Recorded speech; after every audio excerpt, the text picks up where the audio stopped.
Oi, pessoal! Hoje a gente vai dar uma olhada numa das cartas mais curtinhas e bem pessoais da Bíblia, a terceira epístola de João. É um texto minúsculo, com menos de 300 palavras, mas que, olha, conta uma história poderosa sobre caráter e comunidade.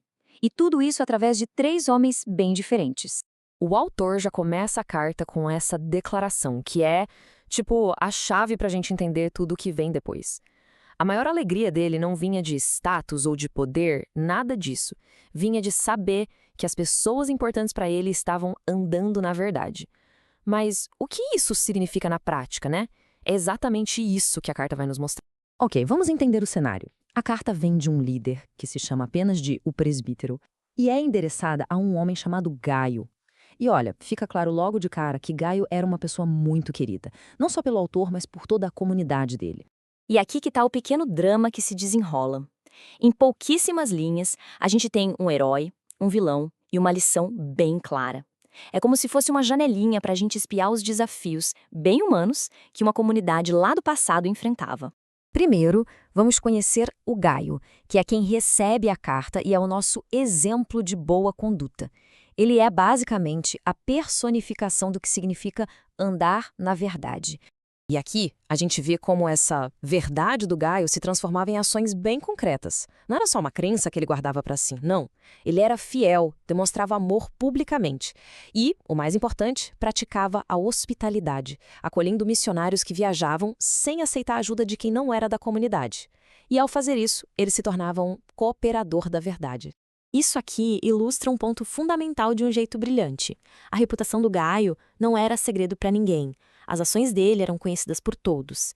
E a fidelidade era consistente, sabe? Tanto com gente que ele conhecia, os irmãos, quanto com quem ele nunca tinha visto na vida, os estranhos. E era isso que solidificava o testemunho dele. Agora, vamos para o contraste. Vamos conhecer o Diótrefes. Ele é a razão pela qual o presbítero precisou escrever essa carta de advertência. E o comportamento dele, gente, é o oposto direto do de Gai. O problema central do Diótrefes está todo resumido na primeira frase. Ele procura ter o primado. A ambição pessoal dele era tão grande que o levava a rejeitar a liderança, a espalhar palavras maldosas e, o que é pior, a minar ativamente a missão da igreja, se recusando a acolher os irmãos e, ainda por cima, punindo quem fazia isso. O que a gente tem aqui são dois líderes com abordagens completamente opostas. O Gaio constrói pontes, ele acolhe, ele ajuda a verdade a avançar. Já o Diótrefes, ele constrói muros, rejeita e impede ativamente que a verdade progrida. Diante desses dois exemplos tão gritantes, a carta não deixa a conclusão em aberto, não. Ela nos leva direto para a lição principal. A instrução é simples, é direta. Não imite o que é mal, como as ações do Diótrefes, mas sim o que é bom, como o exemplo do Gaio. A carta define claramente que quem faz o bem é de Deus.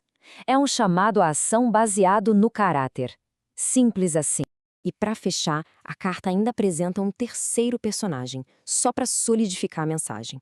Com ele, o quadro fica completo, mostrando bem direitinho os caminhos a seguir e os que devem ser evitados.